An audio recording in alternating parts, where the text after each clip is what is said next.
Hi guys, welcome to my YouTube channel.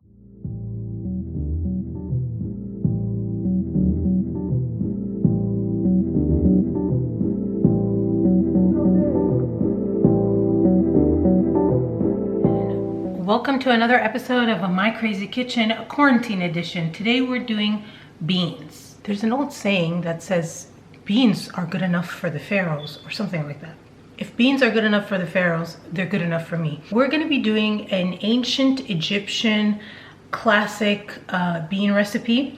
It's still to this day eaten for breakfast in Egypt and a lot of other countries too. It's really easy, super adaptable. You can do it with very few ingredients. I am using fava beans, but you could use any bean. Did I ever tell you what it's called, like traditionally? Ful Medames. Exotic.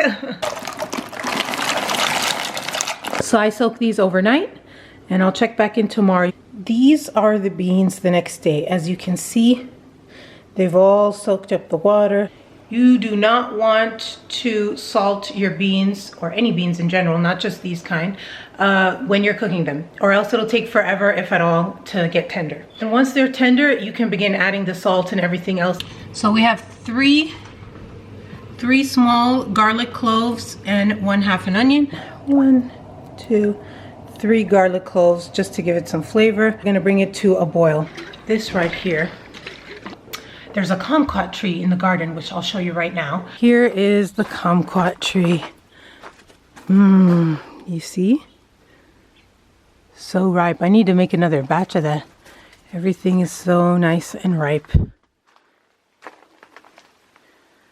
Great. Oh, and I forgot to mention, I also put mint in it. Let me see. Oh, that smells so good. And I've got some more mint over here. So I did mint, kumquat, honey, and then I boiled that and strained it. Hey, good girl. You my pretty girl. Oh, don't lick the camera. You my little loony.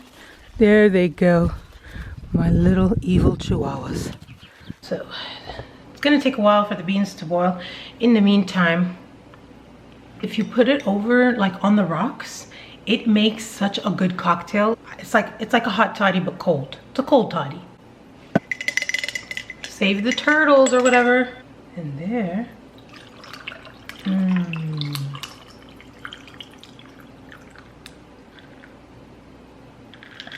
You know what it needs? I think you know what it needs. Fireball. I'm just gonna do a little 1, 2, 3, 4, 5. Oh, perfect. Keep in mind, something like this could happen. What you do is take a skimmer or a ladle or whatever you have, and you just kind of skim off this bean scum. That's what I call it. And you just have a bowl set to the side. This is the same bowl I was soaking the beans in. Don't fill the water up completely to the tippy top, but I mean, I'm sure you know that. I don't have to. I'm sorry for talking to you like you don't know anything. Hello. Good to see you again. I still have to do this because I haven't figured out my lighting. Hi guys, so don't worry. I know this looks weird, and you know what? It is weird. I really think this adds to the whole psycho factor. All right, I just want to talk to you a little bit about spices. A very crude, I can't take myself serious. It's fine. We're cool. This is normal. Cool. Quarantine is going swimmingly, as well as the amount of alcohol I'm drinking is pretty toxic. The most important spice is cumin, cumino, cumin, whatever, you get the point. This is crucial. Now, as you know, I like to give recommendations, substitutions. Old Faithful. When all else fails, try some seasoning salt. Now, if you don't have cumin, but you do have coriander, wow, that's pretty weird. Coriander, for those of you who don't know, coriander is cilantro seed. Some people just don't like cumin. My mother, for example, she hates the stuff, but she likes coriander. So when I'm making something for my mummy, I choose to make it with, if the recipe calls for cumin, I'll do coriander. And anyway, I hope there's no like, is there like weird shit here? Probably. Look, I like cumin and I'm fine with cumin, but the smell is a little blech. So I get it if you don't like it. I don't care. I don't own cumin. This is my last option for you. And I would please like you to have this, please. And that is ground sage. Ground sage is a good substitute for cumin. It's not gonna taste the same, but it's green, it's powdery, and it does have that, yeah, that woodsy aroma.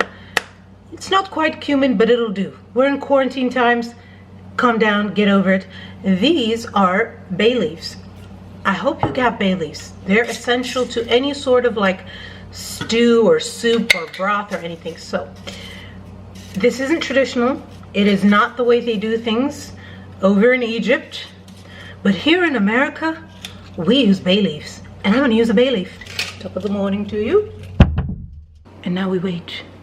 And do you know what we do when we wait? We drink. The beans are almost ready, so we're going to start boiling the eggs. So I would say 3 eggs, so I got 1 in there already. Number 2 and number 3. Let those go. Perfect. All right, then you're also going to fish out the onion. Strain. Oh, I see. And quickly put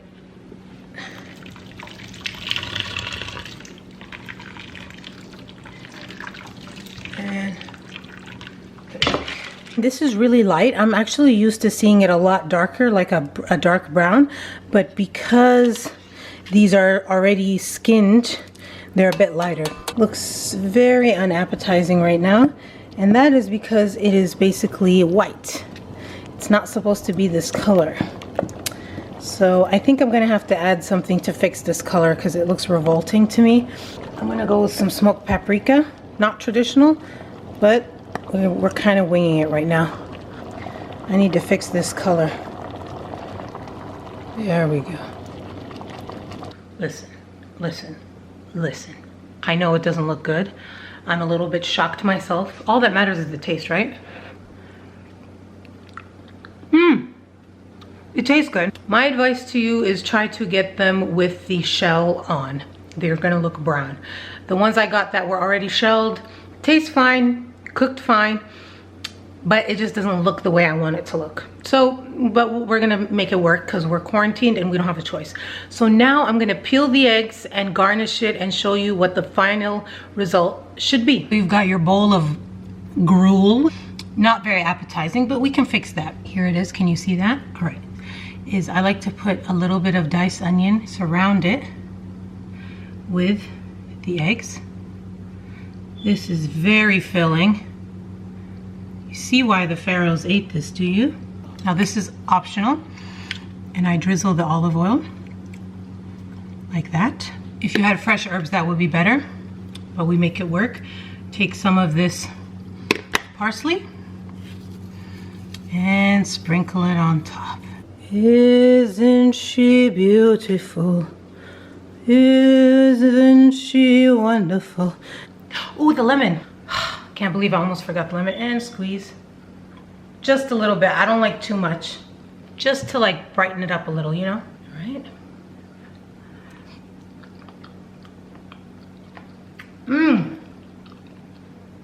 Oh my God. That is really good. The onion. Let me tell you, if you like Mexican refried beans, you're gonna love this.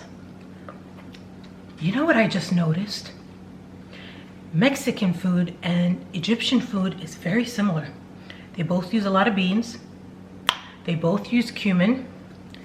They both have pyramids. Just a thought, I have been watching Ancient Aliens, so that may explain that theory. I really hope you guys make this. This is a great struggle meal with tons of nutrition, and you can feed a lot of people with this. I made a huge batch off of 1 bag. All right, I need to go eat this. Goodbye. Thanks for watching my YouTube channel.